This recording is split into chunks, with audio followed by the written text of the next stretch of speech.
बिस्मिल्लाहिर्रहमानिर्रहीम। Welcome back to SATC. बेटा आज का जो हमारा टॉपिक है वो है electron affinity. So electron affinity can be defined as the minimum amount of energy released when an electron is added to gaseous atom of an element in its outermost shell to form an anion is called electron affinity. It is denoted by EA and its values are taken as negative. The unit of electron affinity is kilojoule per mole. जी बेटा, हमने electron affinity को इस तरह define किया कि जब हम किसी एटम की आउटर मोस्ट शील में इलेक्ट्रॉन ऐड करते हैं तो ऐसे में एनर्जी रिलीज होती है और एनर्जी की इस अमाउंट को, इस मकदार को हम कहते हैं इलेक्ट्रॉन एफिनिटी।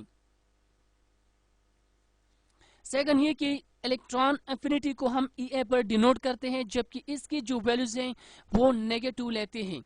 अब आपके जहन में यहाँ पे क्वेश्चन उठेगा कि इसकी वैल्यूज हम नेगेटिव क्यों लेते हैं। तो बेटा इससे पहले आयोनाइजेशन पोटेंशियल आप लोगों ने पढ़ा होगा और वहाँ पे हमने इस तरह डिफाइन किया था उसी प्रोसेस को कि जब हम किसी एटम की आउटर मोस्ट शील से इलेक्ट्रॉन को रिमूव करते हैं तो हम एनर्जी देते हैं, उसके लिए एनर्जी रिक्वायर्ड होती है।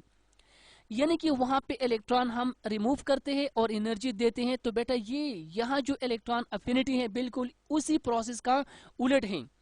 यहाँ पे हम इलेक्ट्रॉन देते हैं और ये एनर्जी हमें देती है, यानी एनर्जी का जो डायरेक्शन है वो अपोजिट है। इसलिए एनर्जी की जितनी भी वैल्यूज है यहाँ पे इलेक्ट्रॉन एफिनिटी की, उसके साथ हम नेगेटिव साइन लगाते हैं।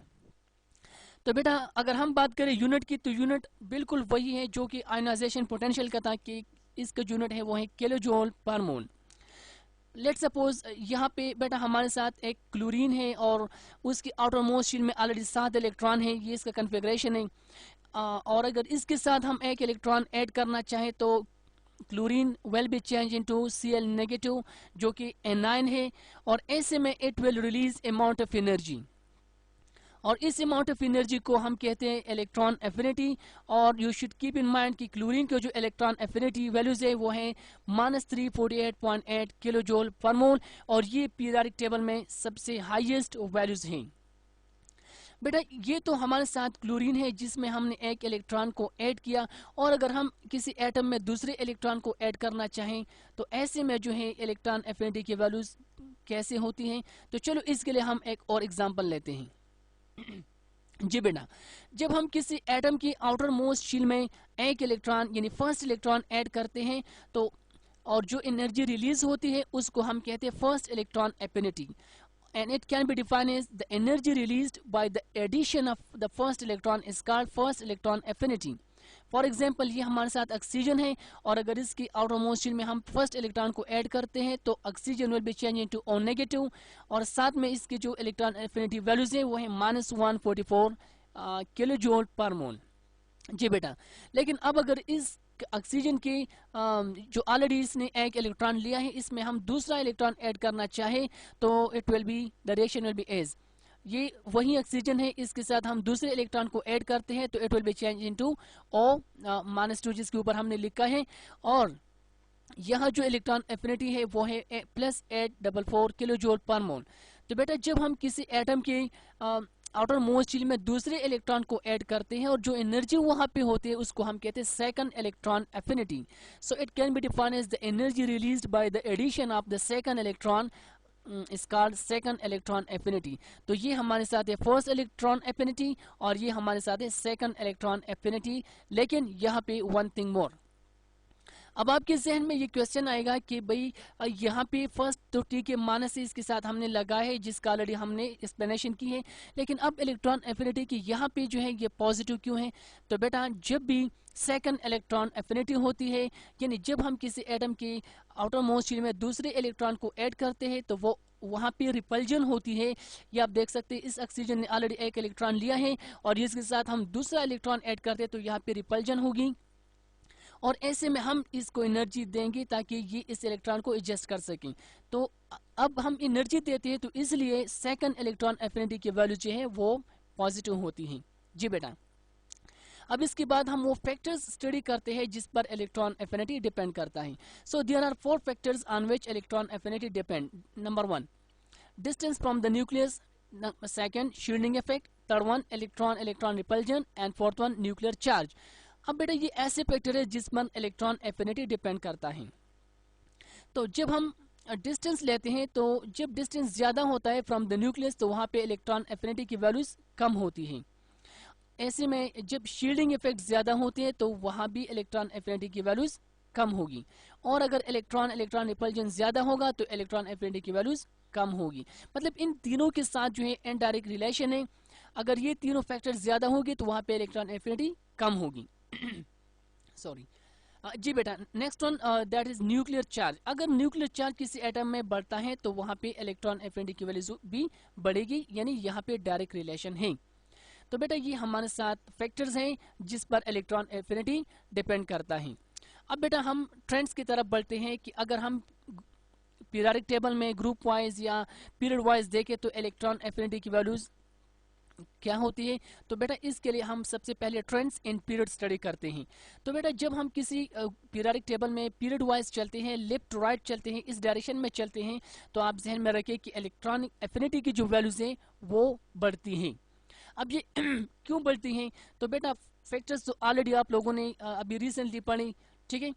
अब हम यहाँ पे कुछ एग्जांपल लेते हैं जिससे हम ये ट्रेंड्स एक्सप्लेन कर सकें। तो बेटा यहाँ पे ऑक्सीजन और फ्लोरीन के बीच हम एक एग्जांपल कंसिडर करते हैं। जी बेटा, ये हमारे साथ ऑक्सीजन एटम है जिसके आउटर मोस्ट शील में तकरीबन 6 इलेक्ट्रॉन्स है और इनर शील 2, मतलब टोटल 8 इलेक्ट्रॉन्स है। ये फ्लोरीन है, यहाँ पे टोटल 9 इलेक्ट्रॉन्स है। ये इसका जो है वो इलेक्ट्रॉनिक कन्फिग्रेशन है।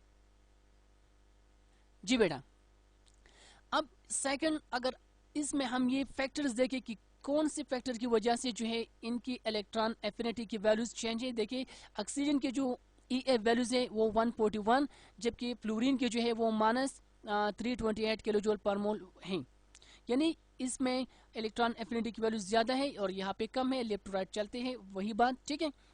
अब हम ये फैक्टर्स यहाँ पे एक मैच करते हैं। अगर हम डिस्टेंस देखें बेटा, डिस्टेंस फ्रॉम द न्यूक्लियस, तो डिस्टेंस दोनों में सेम है। देखिए यहाँ भी एक इनर्शियल, यहाँ भी एक इनर्शियल, तो दोनों में जो है डिस्टेंस सेम है। मतलब ये फैक्टर जो है यहाँ पे इन दोनों में से किसी को भी इफेक्ट नहीं करता, दोनों के लिए सेम है।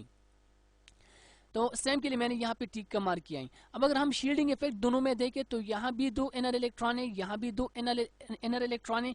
तो ये भी एक ऐसा फैक्टर है जो कि दोनों में सेम है और दोनों में कोई भी फर्क नहीं ला सकता।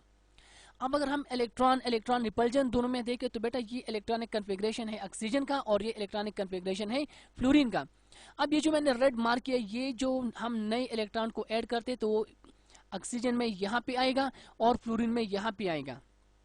ये शील भी ऑलरेडी हाफ फेल्ड है और ये शील भी ऑलरेडी हाफ फेल्ड है, मतलब दोनों में इलेक्ट्रॉन इलेक्ट्रॉन रिपल्जन सेम है और इसकी वजह से भी यहाँ पे कोई फर्क नहीं पड़ता। लास्ट वन है न्यूक्लियर चार्ज। अगर देखिए बेटा यहाँ पे इसका एटॉमिक नंबर 8 है और इसका एटॉमिक नंबर 9 है, तो मतलब यहाँ पे चार्ज ज्यादा है और यहाँ पे चार्ज कम है। तो ऑलरेडी हमने फैक्टर्स में पढ़ा था कि भाई जहाँ पे चार्ज जो है वो बढ़ता है, आप देख सकते हैं, तो वहाँ पे इलेक्ट्रॉन एफिनिटी भी ज्यादा होगी। तो बिल्कुल वही बात देखिए, इसमें चार्ज ज्यादा है इसलिए इसके जो EF वैल्यूज हैं वो ज्यादा है और यहाँ पे चार्ज थोड़ा सा कम है तो इसकी जो EF वैल्यूज है वो कम है। तो बेटा ये हमारे साथ है ट्रेंड्स इन द पीरियड्स। अब हम ट्रेंड स्टडी करते हैं इन द ग्रुप्स। जी बेटा, अगर हम ग्रुप में टॉप टू बॉटम आते हैं तो आप जहन में रखें कि इलेक्ट्रॉन एफिनिटी की वैल्यू जो है वो कम होती है। अब ये कैसे कम होती है, तो इसके लिए बेटा हम यहाँ से लिथियम और सोडियम के बीच एक एग्जांपल कंसीडर करते हैं। जी बेटा, ये लिथियम एटम है, ये सोडियम। लिथियम की जो EF वैल्यूज है वो है 59 और सोडियम की है 52। ये हम डाउनवर्ड आते हैं तो यहाँ पे वैल्यूज ज्यादा है और यहाँ पे कम है इलेक्ट्रॉन एफिनिटी की। और रिसेंटली हमने कहा कि जब हम टॉप टू बॉटम आते हैं तो इलेक्ट्रॉन एफिनिटी की वैल्यूज कम होती है। देखिए यहाँ पे 59 तो यहाँ पे 52 कम है। जी बेटा, अब यहाँ पे हम वो फैक्टर स्टडी करते हैं। तो अगर हम डिस्टेंस फ्रॉम द न्यूक्लियस दोनों में देखें तो बेटा यहाँ पे न्यूक्लियस से डिस्टेंस कम है और यहाँ पे डिस्टेंस ज्यादा है, यानी इस फैक्टर ने दोनों की EF वैल्यूज में चेंजेस लाई हैं। साथ में शील्डिंग इफेक्ट देखें तो यहाँ पे 2 इलेक्ट्रॉन शील्ड करते हैं, यहाँ पे 10 इलेक्ट्रॉन। अब आपके जहन में ये क्वेश्चन उठेगा कि शील्डिंग इफेक्ट है क्या, तो बेटा नो प्रॉब्लम, ये इंशाल्लाह आने वाले टॉपिक में हम पढ़ेंगे, ठीक है बेटा। जी, तो मतलब यहाँ पे शील्डिंग इफेक्ट ने भी दोनों में जो है वो फ़र्क पैदा किया है, यानी इफेक्ट किया है इनकी EF वैल्यूज़ को। अब अगर हम इलेक्ट्रॉन इलेक्ट्रॉन रिपल्जन देखें तो ये दोनों में सेम है, अगर आप इनकी इलेक्ट्रॉनिक कन्फिग्रेशन करें जिस तरह के प्रीवियस एग्जांपल में मैंने किया था। मतलब इसने भी यहाँ पे कोई चेंजेस नहीं लाई हैं। अब अगर हम न्यूक्लियर चार्ज देखें तो बेटा न्यूक्लियर चार्ज तो ठीक है, यहाँ पे ज़्यादा है, यहाँ पे कम है, यहाँ पे EA की वैल्यू ज़्यादा होनी चाहिए, यहाँ पे कम, लेकिन ये यहाँ पे इफेक्ट नहीं करता है क्योंकि ऑलरेडी दो फैक्टर ने इनमें चेंजेस लाई हैं, तो ये हम यहाँ पे कंसिडर नहीं करते। तो बेटा ये हमारे साथ ट्रेंड्स था ग्रुप वाइज, ठीक है। तो आसानी के लिए आप ये डायग्राम जहन में रखें कि जब हम लेफ्ट टू राइट चलते हैं तो EA वैल्यूज इंक्रीज होते हैं, या बॉटम टू टॉप चलते हैं तो भी इलेक्ट्रॉन एफिनिटी की वैल्यूज ज़्यादा होती हैं। ऐसे में अगर हम टेल और टेल को मिलाएं और हेड को, तो ये इस डायरेक्शन में हमारे साथ एक तीर अगर हम ड्रा करें तो इसका मतलब है कि यहाँ पे इलेक्ट्रॉन एफिनिटी की वैल्यू सबसे ज़्यादा होगी इस रीजन में, और इस रीजन में इलेक्ट्रॉन एफिनिटी की वैल्यूज कम होगी। तो बेटा ये आज का हमारा टॉपिक था इलेक्ट्रॉन एफिनिटी, इसकी ट्रेंड्स, इसके फैक्टर्स। अगर इसमें कोई भी शक है तो काइंडली आप कमेंट करके पूछ सकते हैं। और till next video, take care and अल्लाह हाफिज़।